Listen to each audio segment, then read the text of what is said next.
Olá, seja bem-vindo a mais um programa de perguntas e respostas aqui no canal. Para participar é muito simples, é só enviar sua pergunta para o nosso Instagram, @LeandroRuschel, nas quintas-feiras, quando abrimos a caixinha de perguntas. Mas antes de responder alguns dos questionamentos que chegaram até nós, vamos fazer aí um comentário um pouco mais longo, porque tem muita coisa acontecendo, sobre os últimos acontecimentos e os seus desdobramentos, seja no Brasil, nos Estados Unidos ou no globo. Então, vamos lá. No Brasil, nós tivemos a queda de uma medida provisória que aumentava impostos. Segundo o Poder 360, o descondenado aumentou impostos, junto ao seu ministro Tachad, mais de 30 vezes desde que tomou posse. E a estratégia do governo petista parece muito clara. Foi a mesma estratégia que eles fizeram no passado que gerou a destruição, a maior crise econômica da história do Brasil em tempos de paz no mundo, que é basicamente aumentar impostos, aumentar gastos do governo para manter a economia aquecida e gerar um falso senso de prosperidade que dure pelo menos até a próxima eleição. E se usa para isso a mentalidade marxista de que é preciso, para enriquecer o Brasil, tirar dos ricos, que seriam então os responsáveis pela pobreza, e dar para os pobres. O próprio Tachad foi até a TV dizer que o Congresso tinha cometido um crime contra o Brasil, defendendo os ricos, quando na verdade a medida provisória que caiu aumentava impostos para todos, já que aumentava impostos para investimentos, vários tipos de investimento, inclusive os investimentos preferidos da classe média, renda fixa, títulos públicos, haveria um aumento aí de 20%, de 15% para 18% nesse tipo de veículo de investimento, que basicamente não é um veículo de investimento apenas para os ricos, mas também para a classe média. A classe média que está sendo a mais prejudicada por conta dessa política. Então, essa medida provisória caiu justamente por retirada de apoio do Centrão, o que explicita esse racha que está acontecendo na coalizão do poder. Eu já expliquei aqui e explico novamente de forma rápida. O que a gente tem é uma coalizão do poder entre esquerda e centrão com o objetivo de expurgar, de blindar o poder, o establishment, do movimento que surgiu de revolta popular no Brasil nos últimos anos, com o objetivo de refundar a República. Esse movimento, que muitos chamam de bolsonarismo, é tratado como a maior ameaça ao establishment, e nós tivemos, diante disso, um contra-ataque do sistema com o objetivo de impedir que esse movimento até permaneça vivo. E a gente está vendo o processo final dessa perseguição política através da condenação do próprio ex-presidente, da prisão domiciliar dele ilegal, já vou explicar por quê, e de outras pessoas que representam esse regime, de milhares de outras pessoas que estão sendo censuradas, presas, perseguidas de alguma forma no Brasil, em que não há mais liberdade política. Mas o Centrão não tem a mesma visão para o futuro do Brasil que a esquerda. A esquerda, representada aí pelo PT, liderada pelo PT, pelos condenados Lula, tem uma visão chavista para o Brasil, que eles querem a imposição de uma ditadura, como nós temos na Venezuela. Enquanto o Centrão identifica que não teria muito espaço no poder nesse tipo de arranjo, não que eles não sejam também autoritários, mas preferem um regime em que não se mata a economia, a galinha dos ovos de ouro, e se mantenha um controle não tão profundo das liberdades políticas. Então essa é a diferença de visão. Mas o Centrão também não quer a direita chamada bolsonarista, a verdadeira direita. O que eles querem é um regime que seja um pouco mais pró-mercado, mas que mantenha o Estado grande e que blinde eles de todas as traquinagens que eles promovem. Basicamente é isso que está acontecendo. Então o Centrão não quer nem Lula, nem Bolsonaro a partir de 2026, e há essa disputa interna do poder. E nesse âmbito a gente tem pesquisas mostrando um favoritismo de Lula, até uma recuperação de Lula, e alguns militantes de redação colocam isso como função dessas sanções americanas, ou coisa do gênero, esse papo de soberania, mas eu não vejo a menor base nisso. O que nós temos é uma certa melhora econômica promovida pela queda do dólar recente nos últimos meses, uma certa acomodação da inflação e uma expansão das bolsas de tudo que é tipo. E se a gente olhar nas pesquisas, e a gente sabe que as pesquisas têm um viés de esquerda, eu até mostrei essa semana que na última eleição muitas pesquisas reconhecidas, Datafolha, por exemplo, chegou a dar 14% de vantagem para Lula no primeiro turno de 2022. Mesmo nessas pesquisas, a gente pode ver a tendência das pesquisas para tirar alguma informação relevante. A gente vê que a base de apoio de Lula, do PT, são aquelas pessoas que recebem bolsa. A gente tem pelo menos a metade do Brasil hoje recebendo algum tipo de bolsa, algum tipo de auxílio, né? Então, a conjugação de uma certa diminuição da inflação, certo alívio da inflação, com a expansão das bolsas, geram essa melhora de percepção em relação ao governo. Só que não é uma melhora gigantesca, dado o nível de dinheiro que está sendo colocado e dado, né, a certa calmaria aí, até mesmo no mercado internacional. Então, não há como esse movimento de expansão gigantesca dos gastos públicos não interferir novamente, não gerar novamente mais inflação, que vai gerar esse efeito, né, duplo, positivo pela aceleração da economia, mas negativo pelo aumento do custo de vida que esmaga especialmente a classe média, né? Então é isso que está acontecendo. E é por isso que o Centrão quer fechar a torneira aí desses gastos públicos para dificultar aí a continuação do governo Lula, que infelizmente não vai depender né, do voto, vai depender da escolha do próprio sistema, do próprio establishment, visto que esse establishment que tem o controle sobre quem pode ou não pode ser candidato, nas mãos do Supremo, é quem define, né, num escopo aí de censura e perseguição política, até mesmo quem pode concorrer e quem pode permanecer no seu cargo, né? Qualquer pessoa no Brasil está uma canetada de perder direitos políticos ou acontecer coisa pior, né? Ser censurada, ser presa, assim por diante. É por isso que essa aposentadoria do Barroso, que aparentemente tem a ver, né, com as sanções, é muito importante a definição da próxima vaga, porque essa ala da coalizão do poder à esquerda, que é mais um soldado do PT no Supremo, assim como é o Flávio Dino, assim como é o Zanin, né, ex-advogado Lula e vários outros ministros, enquanto o Centrão, que é um candidato como um Rodrigo Pacheco, né, mais ligado ao sistema e não à corrente ideológica de esquerda. O Lula vai tentar colocar o Bessias de todas as formas. Para quem não lembra, né, do Bessias, do Jorge Messias, o AGU, ele recebeu esse apelido pela boca da Dilma, né? O Dilmês, naquele diálogo que surgiu, né? Vou mandar aí o Bessias para entregar o termo de posse. Lula tentava escapar da prisão e, ironicamente, esse ato foi anulado pelo ministro Gilmar Mendes, na época que o Gilmar Mendes era favorável à Lava Jato, né? Até que a Lava Jato bateu as portas aí do próprio Supremo e do próprio Gilmar Mendes.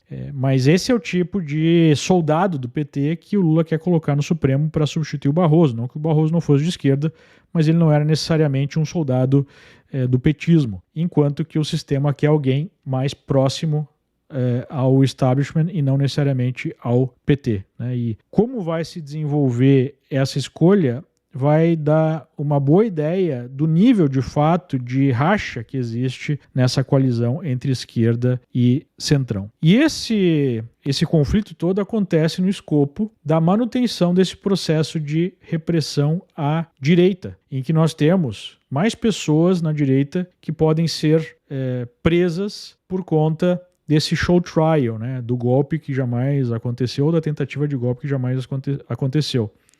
Entre essas pessoas, o caso mais notório, talvez de abuso, de autoridade, de perseguição, seja o do Felipe Martins, que teve, pasmem, durante a semana, os seus advogados destituídos do processo, porque esses advogados estão adotando uma postura bastante combativa frente à usurpação de direitos, a perseguição contra o Felipe Martins, né? Para quem não lembra, o Felipe Martins, ele foi preso por uma viagem que ele não fez. E a viagem em si também não seria justificativa para a prisão, mas enfim, ele foi preso porque ele teria entrado nos Estados Unidos junto com o Bolsonaro numa viagem que o Bolsonaro fez no final do seu mandato, e isso foi utilizado como justificativa para dizer que ele estaria tentando fazer algum tipo de fuga. E durante a semana, na sexta-feira, a imigração americana fez uma nota oficial, que não é comum para casos específicos, dizendo que, confirmando algo que já era, né,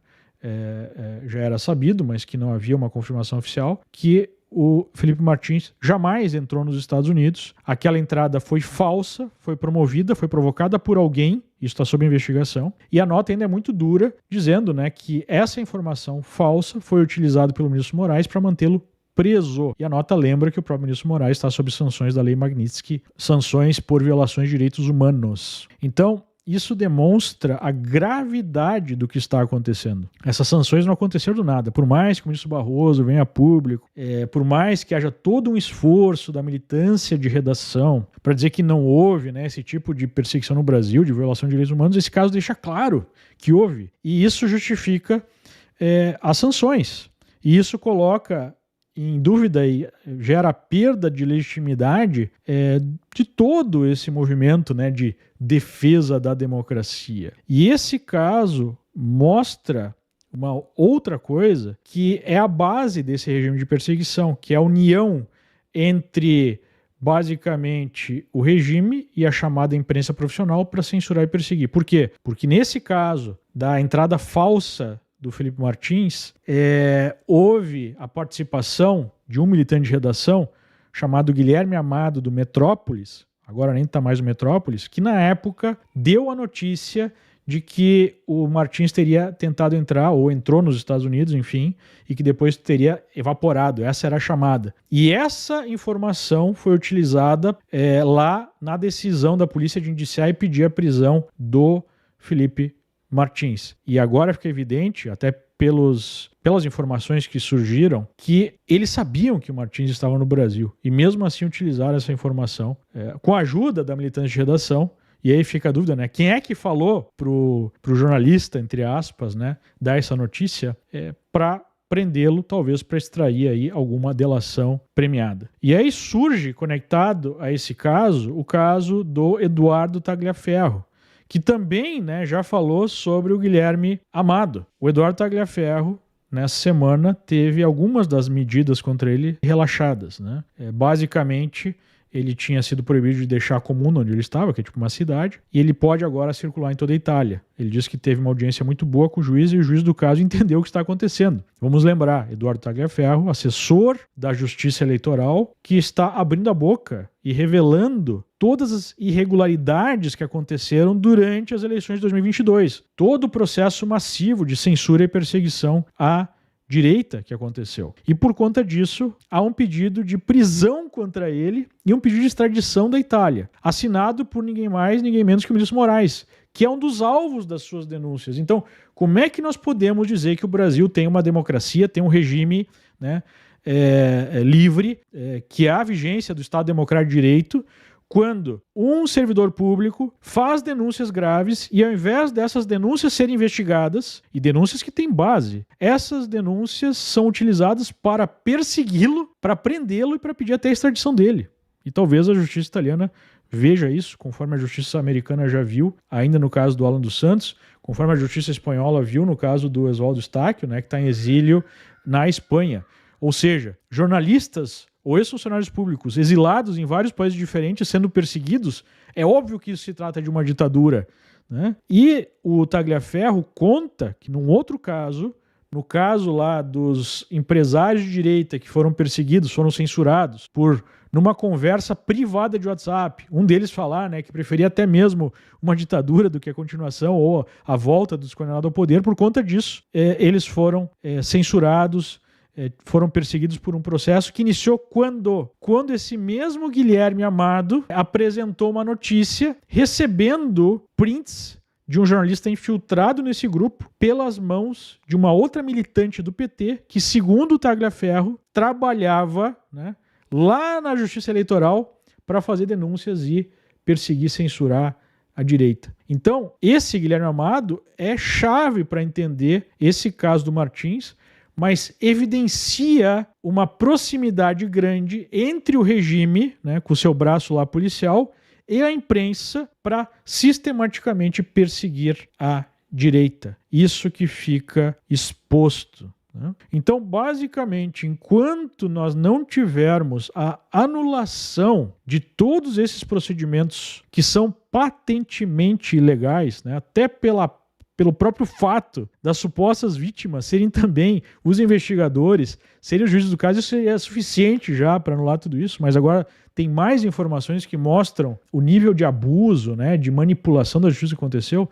Enquanto isso perdurar, não adianta falar em eleições, não adianta falar em quem vai vencer ano que vem, porque o processo não é livre. Eles têm a capacidade de censurar ou até de tirar da corrida que eles quiserem, né? Ou de deixar um lado falando tudo o que quiser e o outro lado não pode falar nada, como foi em 2022. Só isso já é manipulação de todo o processo. E aí vem, né, a questão da relação dos Estados Unidos, de Trump, aquele papo com o Lula, que fica evidente que isso não garante para o regime brasileiro que vai haver algum tipo de acordo benéfico e que os Estados Unidos simplesmente deixaram de lado essa ideia, né, de recriar no Brasil um sistema livre para que a direita possa expressar e possa realinhar o Brasil com os Estados Unidos, que é o objetivo final, né, dos Estados Unidos. Porque veja o que aconteceu agora essa semana. China e Estados Unidos estavam em conversas para chegar a um acordo comercial, ao ponto até de Trump ter anunciado que faria uma visita a Xi Jinping e até rasgado elogios ao Xi Jinping, dizendo que era um grande homem, né, no que lembra aí os próprios elogios ao descondenado Lula. Só que por conta da China não ter aceitado os termos americanos e até ter criado, né, novas dificuldades nos Estados Unidos, o Trump não só cancelou a sua visita, como impôs novas tarifas de 100% contra a China. Ou seja, né, não podemos, a militância da ação brasileira, a esquerda brasileira já está comemorando esse papo do Trump com Lula, não podemos, né, deixar de ver o que acontece quando não se chega no acordo. Não dá para dizer exatamente o que o Trump quer, o que ele pensa, né, como é que ele, já falamos isso no último vídeo, recomendo que você veja se você quiser entender melhor isso, mas o fato é que essa posição americana é primordial em relação a essa disputa brasileira e tudo isso está interligado. E também está interligado numa outra forma. Se de fato nós tivermos um conflito maior, que hoje é econômico, mas pode chegar até as vias militares, ou perto, né, das vias militares entre Estados Unidos e China, isso tem tudo para gerar um impacto econômico-financeiro muito grande. Nós já tivemos o mercado derretendo na sexta-feira aqui nos Estados Unidos por conta disso, né? Por conta dessa perspectiva de que não saia tão cedo, pelo menos, um acordo entre China e Estados Unidos. Se houver alguma crise internacional, e tem várias pontas soltas aí no mercado internacional, na geopolítica, vai ficar muito difícil a situação econômica interna do Brasil, porque o Brasil está muito frágil economicamente, por um governo completamente irresponsável, né?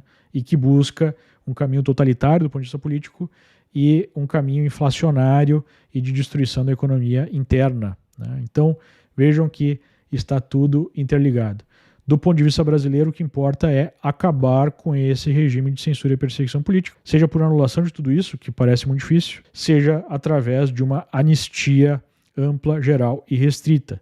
E se esse pessoal do Centrão realmente, né, começou a entender que não vai ter espaço no regime autoritário de esquerda, é melhor, né, que eles enxerguem esse caminho e parem de tentar bloquear a anistia para simplesmente impor um candidato da direita permitida. É isso que importa para o Brasil hoje. Eu percebo, Leandro, tem brasileiros autoritários e que apoiam a perseguição. Triste ver pessoas assim. Muitas vezes a gente olha, né, para o passado, olha para situações históricas trágicas que geraram perseguição e morte de milhões de pessoas, como o que aconteceu na Alemanha, né, o nazismo, o comunismo em alguns países, e a gente fica pensando, poxa, como é que isso pode ter acontecido, né? Por exemplo, né, vizinhos, amigos entregando outras pessoas do seu círculo, familiares, né, entregando, sei lá, filho entregando pai entregando filho para o regime. E aí a gente vê o que está acontecendo no Brasil hoje e a gente começa a entender em que é muito fácil entrar numa espiral totalitária assim que essa espiral se inicia, né? Você tem já o ser humano operando com um forte sentimento tribal, né? Esse é da minha tribo, se não é da minha tribo é um inimigo. E aí quando há condições em que alguns líderes usam esse sentimento para consolidar o seu poder e para perseguir qualquer opositor, isso vai gerando uma espiral cada vez mais intensa que é difícil de encerrar. Para quem quiser entender como isso funciona, tem um filme fantástico, acho que tem até no YouTube de graça, chama A Onda. É um filme da década de 80, acho que tem até uma versão mais recente, mas que demonstra, né, através de um experimento numa escola, como facilmente você consegue definir as justificativas para gerar perseguição de pessoas e você consegue atrair pessoas para que esse movimento seja cada vez maior, né? Vale a pena ver esse filme. O que significa na prática a frase do Olavo, quem dura mais vence? Bom, a gente pode ver um exemplo disso, né? Durante a década de 70, né, 60, a esquerda estava numa situação mais negativa, mas perdurou, né? E acabou, ao longo do tempo, utilizando uma estratégia de aparelhamento aos poucos para tomar o poder e exercer esse poder. Como disse o Dirceu, nós vamos tomar o poder, que é diferente de vencer uma eleição. Então, é a lógica da resiliência. Mesmo que você esteja numa situação desfavorável, se você consegue perdurar, se você sobrevive, aumenta suas chances de você, né, vencer em algum momento. É algo parecido com o que a gente vê no mercado financeiro. Por isso que a regra número 1 do mercado financeiro é não morrer, né, em termos de perder todo o seu patrimônio, todo o seu capital investido. Se você sobrevive, se você protege esse patrimônio, em algum momento você deve ter um bom resultado. É algo nesse sentido. Bolsonaro não define o seu ungido. Estratégia ou esperança de elegibilidade? Eu creio que a maior preocupação agora é ter certeza que não vai haver mais aqueles acordos, né, que levaram à situação como ela se encontra hoje. Não creio que há uma estratégia do tipo, né, vamos apostar na elegibilidade ou coisa do gênero. Eu acho que o principal objetivo é evitar uma traição. Eu acho que em 26 vai dar Lula e vai fechar de vez a ditadura, se já não fechou. E eu tô aqui, né? Risos, provavelmente risos nervosos. Independente de ser Lula ou não Lula, o que nós temos que entender como sinalização de manutenção é o arranjo atual em que nós temos o Supremo, principalmente, tendo a capacidade de censurar ou perseguir qualquer pessoa com uma canetada. Através desse regime que foi iniciado ainda durante o governo Bolsonaro, por incrível que pareça, no ato institucional que o Supremo baixou, né? Que basicamente é isso, naqueles inquéritos de fake news com os poderes que foram auto-atribuídos para censurar e perseguir qualquer um. Enquanto isso não for modificado, a presidência não faz tanta diferença, porque nós temos um regime que não é livre, um regime que não há representação e que não há Estado de Direito. Enquanto houver essa capacidade de censura e perseguição a qualquer momento, de retirar alguém de uma corrida eleitoral ou do próprio debate público, de, enfim, investigar, punir, prender, ao arrepio da lei, não faz muito mais diferença, né? Agora, a consolidação mesmo da ditadura, ela acontece quando há a tomada dos meios de ação policial e da própria capacidade de violência contra a população, que é simbolizada ou está nas mãos, né, de quem tem as armas, basicamente os militares. Então, no momento que nós observarmos a tomada completa das forças militares, aí sim nós sabemos que existe a consolidação de uma ditadura. Foi, por exemplo, o que aconteceu na Venezuela.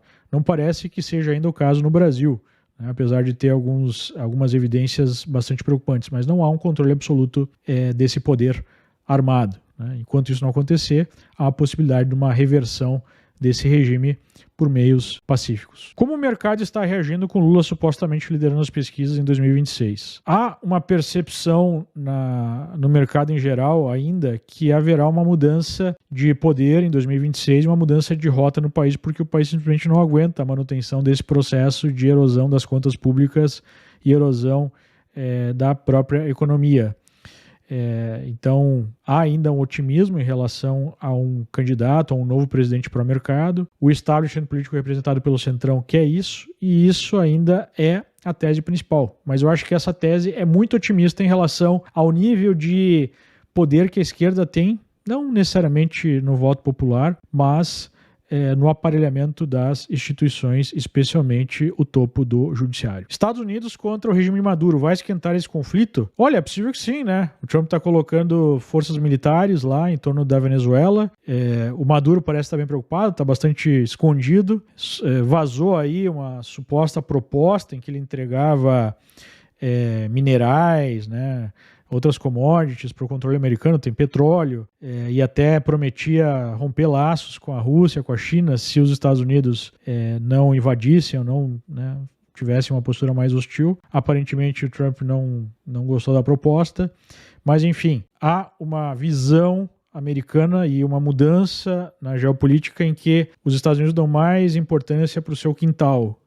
Então, o seu quintal, tipo Cuba, Venezuela, que são regimes de oposição, são um risco para a segurança nacional americana, e o Brasil está, né, no mesmo quintal. Então, vamos ver como é que as coisas se desenvolvem. Mas há, sem dúvida alguma, essa visão por parte do governo americano. Países da Europa, quais são os riscos de ter guerra por lá? Bom, já há uma guerra por lá, né? A Ucrânia está na Europa. E nós temos hoje uma mentalidade na Europa de cerco. Não só uma mentalidade de cerco em relação a possíveis inimigos externos, mas uma mentalidade de cerco em relação a inimigos, entre aspas, internos. A Europa nada mais é do que o modelo de um autoritarismo globalista. Você acaba com as soberanias nacionais e você vai colocando cada vez mais poder no governo central. Conforme a população vai ficando descrente desse modelo e vai se opondo, você cria todas as estruturas de repressão para impedir que essa representação popular acabe com o projeto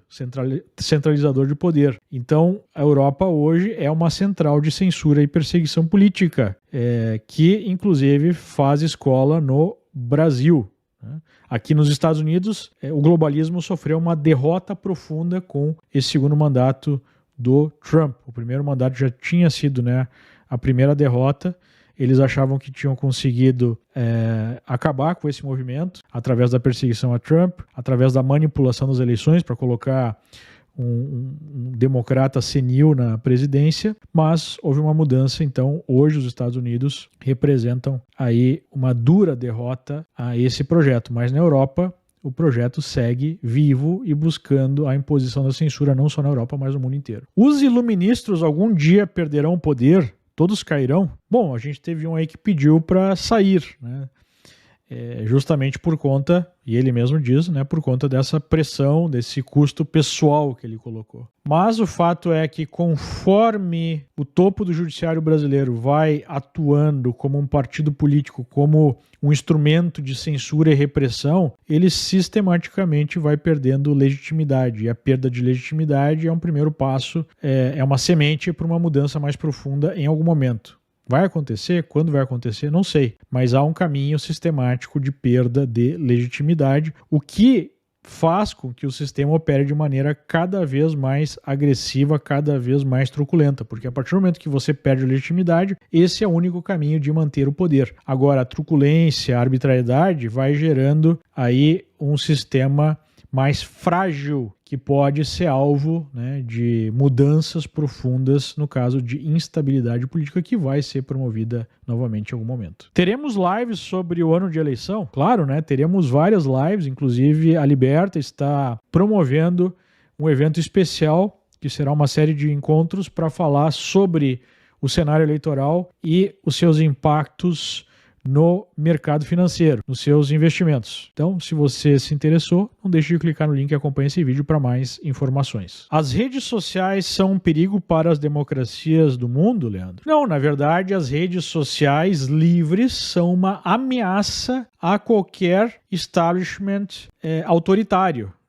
É por isso que hoje o principal objetivo desses establishments políticos autoritários é justamente censurar as redes. Então, na verdade, as redes sociais livres oferecem uma ameaça ao projeto autoritário, principalmente ao projeto autoritário globalista. O semipresidencialismo iria piorar a situação do Brasil? Na prática já existe um semipresidencialismo, na prática não existe regime algum, né? O que nós temos é uma completa deformação daquele arranjo de três poderes, em que há um único poder formado pelo establishment político econômico, que dá as cartas ao arrepio do que é a população, da representação política, né? Então, não faz muito sentido discutir presidencialismo, semipresidencialismo, parlamentarismo, dentro de um cenário em que não há mais nem mesmo aqueles arranjos mínimos, né, de divisão de poderes. O que acontece agora com a MP do IOF caindo? Bom, o que acontece é o que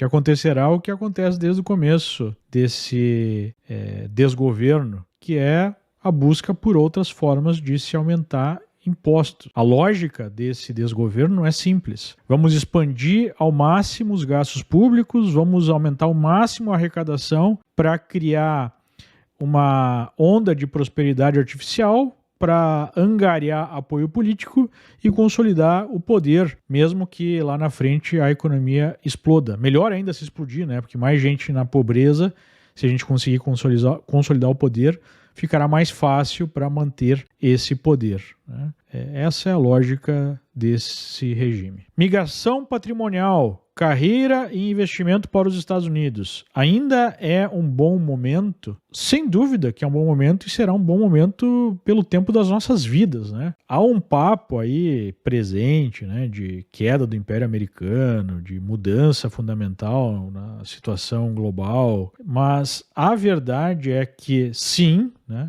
há de fato uma diminuição do exercício desse poder pelos Estados Unidos, mas não vejo outro país no mundo, outra potência global, substituindo os Estados Unidos no que diz respeito à segurança individual, segurança de investimentos, capacidade, né, de criação de riqueza. Não há como isso mudar num curto e médio prazo. Na verdade, paradoxalmente, há um favorecimento aos Estados Unidos nesse ambiente, porque acaba sendo o último porto seguro, né, que nós temos no planeta. Vamos fazer um paralelo aí com o Império Romano, né? Quando o Império Romano começou a sua decadência, digamos assim, por mais de século continua sendo o melhor lugar do mundo para se estar, né? E eu creio que a mesma coisa acontecerá aqui nos Estados Unidos. E mesmo se a gente comparar com outras potências que perderam, digamos assim, a liderança, coisa que eu não acho que aconteça tão cedo, mas vamos falar aí do Reino Unido, né? O Reino Unido não deixou de ser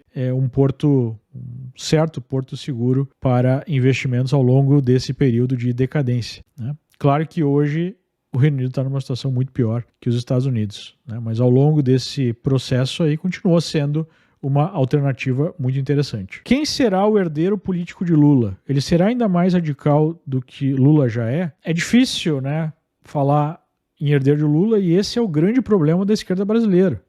Não há uma figura que aglutina pessoas como Lula dentro da esquerda. Há pessoas mais radicais que aglutinam menos pessoas, menos eleitores do que Lula, como por exemplo um Boulos da vida, né? Então isso vai ser um problemaço para a esquerda resolver. Qualquer um é melhor que Lula. A gente tem que perder um pouco essa ideia de que o presidente é responsável pela estrutura de poder, né? O presidente é mais um símbolo, é mais um aglutinador, mas ele não é o principal instrumento de poder. O poder depende da base, né?